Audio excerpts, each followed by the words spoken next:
Kementerian Pendidikan Malaysia (KPM) telah memperkenalkan format baharu Pentaksiran Sijil Pelajaran Malaysia (SPM) mulai tahun 2021 bagi pelajaran akademik KSSM.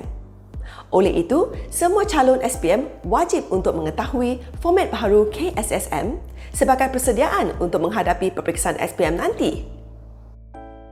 Mengapakah masih terdapat calon SPM yang lemah dalam penulisan karangan? Pertama, pendahuluan calon tidak matang kerana kurang membaca. Untuk memperbaiki kelemahan ini, anda haruslah banyak membaca artikel-artikel dalam internet, majalah-majalah ataupun buku-buku karangan untuk mengasah kemahiran mengarang kamu dan juga menjadikan pemikiran kamu lebih matang.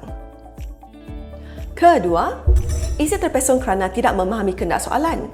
Untuk mengelakkan kesalahan ini, anda haruslah membaca sekurang-kurangnya 2 kali soalan yang diberikan dan juga highlight ataupun gariskan isi-isi penting ataupun kata tugas yang ada dalam soalan. Dengan itu, anda tidak akan menulis karangan terpesong. Yang ketiga, tidak tahu cara untuk menghuraikan isi. Ini merupakan tujuan utama anda menonton video ini, kan? Jangan bimbang, nanti cikgu akan jelaskan teknik untuk menghuraikan isi. Yang keempat, banyak kesalahan ejaan. Contohnya, nenas ke nanas? Motosikal ke motosikal? Zuhur ke zohor? Tauge ke tauge? Yang manakah betul? Untuk mengelakkan kesalahan ini, anda haruslah banyak membaca dan juga menyimak semula karangan yang telah anda tulis supaya pemeriksa tidak akan potong markah. Yang kelima, isi yang sama diulang dalam perenggan yang sama atau dalam perenggan yang lain. Jangan berbuat demikian kerana pemeriksa akan tahu dan anda akan kehilangan markah untuk isi yang diulang. Yang keenam, isi-isi yang ditulis tidak logik seperti memiliki kuasa luar biasa ataupun memiliki kuasa sakti. Contohnya, manusia boleh terbang seperti Superman ataupun manusia boleh menjadi halimunan seperti Invisible Man ataupun anda terserempak dengan hantu. Jadi, semua ini tidak digalakkan untuk ditulis dalam karangan SPM. Yang ketujuh, tulisan seperti cakar ayam dan sukar untuk dibaca. Tulisan yang buruk ni akan memberikan impresi yang tidak baik kepada pemeriksa. Dengan itu, anda akan kehilangan markah. Oleh itu, anda haruslah cuba sedaya upaya untuk tulis dalam tulisan yang kemas dan cantik serta mudah dibaca oleh pemeriksa untuk mendapat markah yang lebih tinggi dalam karangan. Yang ke-8, format karangan tidak betul kerana kurang persediaan. Untuk mengelakkan masalah ini, anda haruslah hafalkan semua format karangan sebelum menduduki peperiksaan SPM. Yang ke-9, kesalahan penggunaan tata bahasa. Hukum tata bahasa merupakan komponen yang sangat penting dalam penulisan karangan. Dengan itu, anda haruslah membuat lebih banyak latihan tata bahasa, terutama dari segi penggunaan kata kerja, kata seni nama dan juga kata imbuhan. Semua faktor inilah yang menyebabkan calon kehilangan banyak markah dalam bahagian penulisan. Teruskan menonton video ini jika anda ingin mengetahui teknik untuk menulis karangan A+ dalam SPM berdasarkan format terbaharu KSSM. Jom kita mulakan.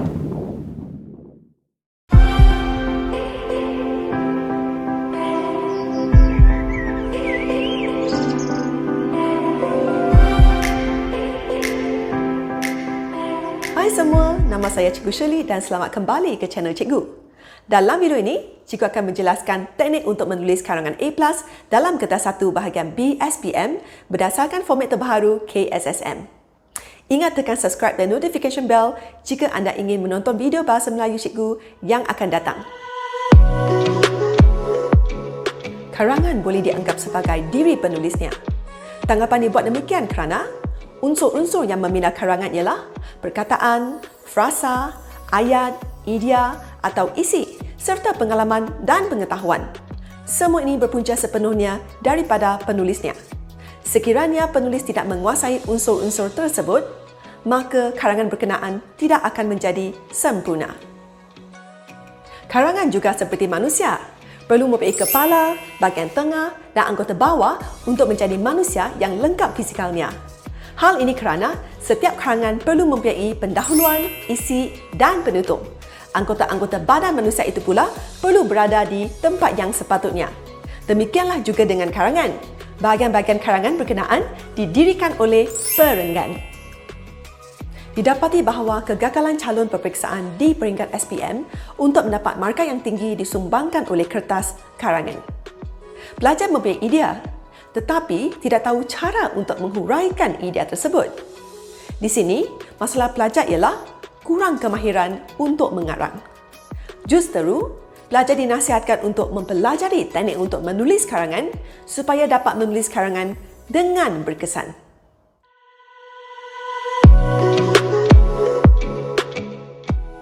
Terdapat beberapa perkara penting yang perlu anda tahu sebelum menduduki peperiksaan SPM. Yang pertama, untuk karangan dalam bahagian B kertas 1, 4 pilihan soalan akan diberikan dan calon dikehendaki memilih satu soalan sahaja. Yang kedua, calon dikehendaki menulis antara 350 hingga 500 patah perkataan untuk mendapat markah yang cemerlang. Yang ketiga, jumlah markah untuk bahagian ini ialah 70 markah. Yang keempat, masa yang dicanangkan ialah 1 jam 30 minit. Yang kelima, tema-tema yang popular ialah gejala sosial, kemasyarakatan, kekeluargaan, alam sekitar, pendidikan, pelancongan, kesihatan, sukan, sains dan teknologi. Bacalah majalah, surat khabar ataupun artikel dalam internet untuk melengkapkan ilmu dalam diri supaya anda tahu akan isu semasa yang boleh anda selitkan dalam karangan untuk mendapat markah yang lebih cemerlang.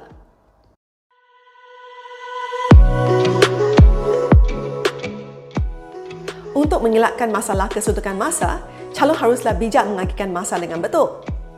Apabila calon mendapat kertas peperiksaan, calon haruslah memahami dan menganalisis tajuk-tajuk yang diberikan. 4 soalan diberikan dan calon haruslah memilih soalan yang calon benar-benar tahu dan faham akan isi dan ungkapan menarik yang boleh ditulis untuk tajuk tersebut.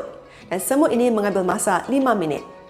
Kemudian, bina rangka karangan dan ambil masa selama 15 minit. Kemudian, mula tulis karangan dan ambil masa selama 60 minit. Akhir sekali, semak karangan yang telah anda tulis untuk memastikan tiada kesalahan ejaan dan juga tata bahasa. Semua ini mengambil masa 10 minit. Dan jumlah masa yang diambil ialah 90 minit iaitu 1 jam 30 minit.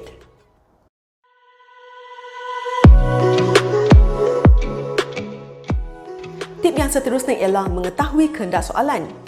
Baca dengan teliti semua soalan yang diberikan terlebih dahulu. Pilih satu soalan yang sesuai dengan keupayaan, pengetahuan dan pemahaman kita. Fahami tema soalan dan garisi tugasan soalan. Baca soalan yang dipilih berulang-ulang kali untuk memastikan tiada kesilapan yang akan dilakukan. Pastikan format yang ditulis adalah betul berdasarkan kehendak soalan.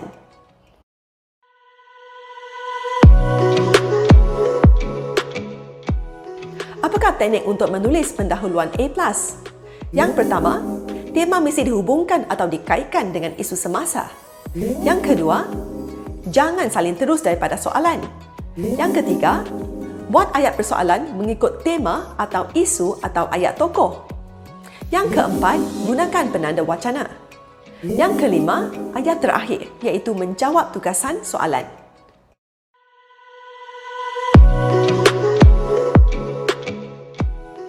Terdapat satu peringatan penting yang cikgu ingin nasihatkan. Pelajar perlu ingat bahawa pendahuluan yang baik akan dapat memancing minat pemeriksa untuk terus membaca dan dapat memberikan impresi ataupun tanggapan yang baik kepada pemeriksa untuk mendapat markah yang lebih cemerlang.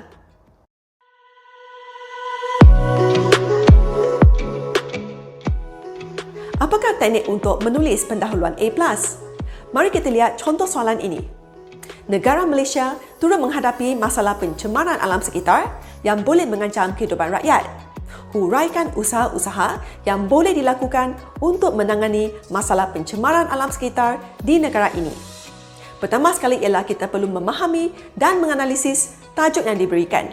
Dan tema untuk tajuk ini ialah pencemaran alam sekitar. Dan tugasan ialah usaha-usaha menangani. Ingat highlight ataupun gariskan ya. Format ialah karangan perbincangan. Mari kita lihat contoh pendahuluan A+. Sejak negara kita menikmati arus kemodenan, tapak bumi bertuah dan menjadi kebanggaan rakyat Malaysia ini telah menjadi tempat yang tidak selamat untuk didiami. Hal ini wujud akibat daripada isu pencemaran alam sekitar, iaitu pencemaran air, udara dan darat. Maksud justifikasinya ialah alasan yang kukuh.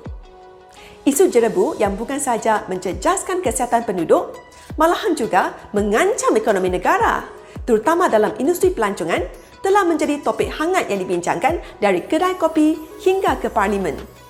Benarlah kata pepatah, kalau tidak ada angin, masakan pokok bergoyang. Sebenarnya, sikap manusia zaman moden yang materialistik merupakan faktor utama berlakunya masalah pencemaran. Persoalannya, apakah langkah yang boleh diambil untuk mengatasi pencemaran alam sekitar? Sesungguhnya, semua pihak haruslah mempunyai tanggungjawab untuk menangani masalah pencemaran alam sekitar yang semakin menjadi-jadi. Jadi, pendahuluan mesti ada isu semasa, pepatah ataupun ungkapan menarik, persoalan dan ayat penegasan untuk ayat terakhir.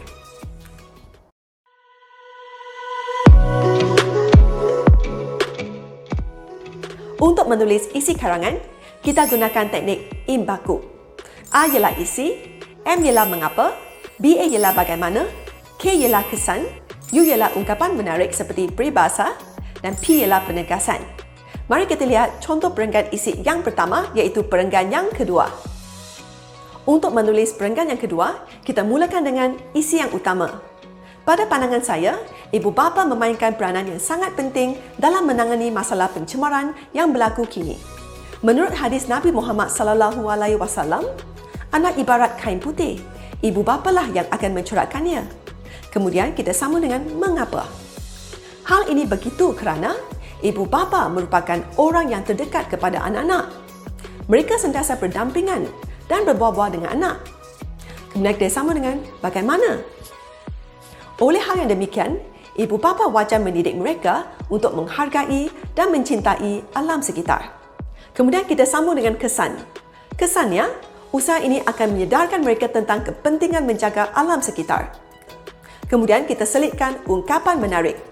Uslub signifikan ini, maksud uslub ialah cara atau langkah, perlu dilakukan sejak mereka kecil lagi kerana pepatah Melayu ada menyatakan bahawa melentur buluh biarlah dari rebungnya.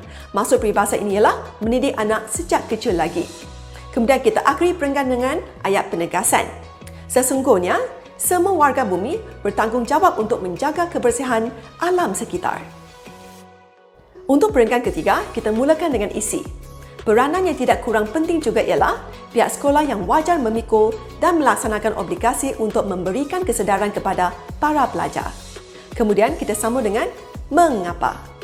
Hal ini disebabkan oleh institusi sekolah dianggap sebagai rumah kedua kepada para remaja kerana mereka menghabiskan kira-kira 8 jam sehari di sekolah. Kemudian kita sambung dengan bagaimana. Dalam hal ini, pihak sekolah hendaklah mengadakan kempen kesedaran seperti ceramah dan pameran kepada pelajar. Kemudian kita sambung dengan kesan. Jadi untuk kesan, kita boleh mula dengan natijanya. Maksud natijanya ialah kesannya. Natijanya, para pelajar akan didedahkan dengan aktiviti penjagaan alam sekitar secara intensif. Kemudian, kita selitkan ungkapan menarik. Pihak sekolah harus berpegang teguh kepada peribahasa, hendak seribu daya, tak hendak seribu dalih. Dengan menjalankan usaha yang pragmatik dan sistematik ini secara berterusan. Untuk ayat terakhir, kita guna ayat penegasan. Justeru, komitmen pihak sekolah sangat penting untuk mengatasi masalah ini. Untuk perenggan keempat, kita mulakan dengan isi. Minhaj yang seterusnya ialah, maksud minhaj ialah langkah ataupun cara. Minhaj yang seterusnya ialah perancangan dan pengurusan sisa yang sistematik perlu dijalankan. Kemudian kita sambung dengan mengapa. Hal ini berpunca daripada masyarakat yang suka membuang sampah sewenang-wenangnya, seperti di tepi jalan dan di dalam longkang. Kemudian kita sambung dengan bagaimana. Dengan itu, masyarakat harus mengurangkan penggunaan bahan sumber yang sukar dilupuskan seperti bekas polisterin dan plastik.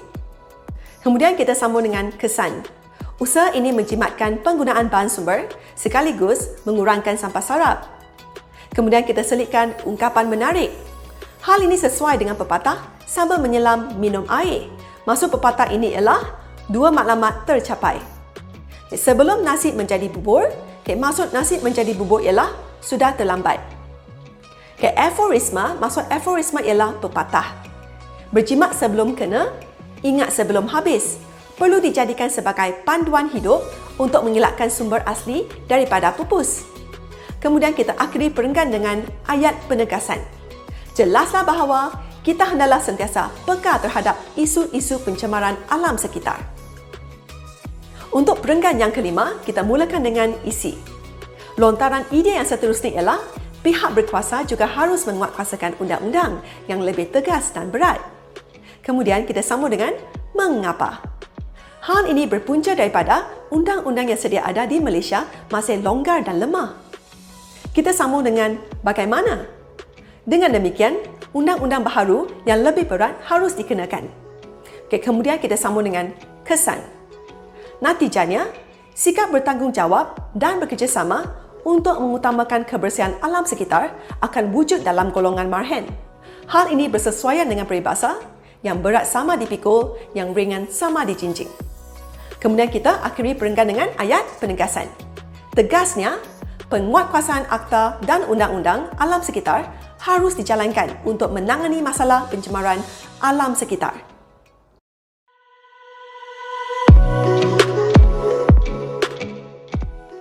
Untuk menulis penutup A+, kita guna teknik PCH. P ialah pandangan, C ialah cadangan dan H ialah harapan. Mari kita lihat contoh penutup A+. Akhirul kalam, alam sekitar telah dianugerahkan dan diamanahkan oleh Tuhan kepada manusia. Kemudian kita tulis cadangan. Oleh itu, masalah pencemaran alam sekitar perlu ditangani dengan segera dan memerlukan kerjasama padu yang diibaratkan seperti aur dengan tebing daripada semua pihak. Kemudian kita akhiri dengan harapan. Hakikatnya, generasi akan datang dapat menikmati keindahan dan kelestarian alam sekitar yang menjadi idaman oleh manusia yang cinta akan keharmonian dan kesejahteraan. Setakat di sini sajalah video untuk kali ini. Cikgu berharap video ini akan dapat membantu para calon SPM untuk mendapat markah yang tinggi dalam penulisan BM-SPM. Jika anda merasakan video ini bermanfaat, ingat tekan like dan share kepada kawan-kawan yang juga ingin skor A+ dalam BM-SPM. Sehingga kita berjumpa lagi dalam video yang akan datang. Bye!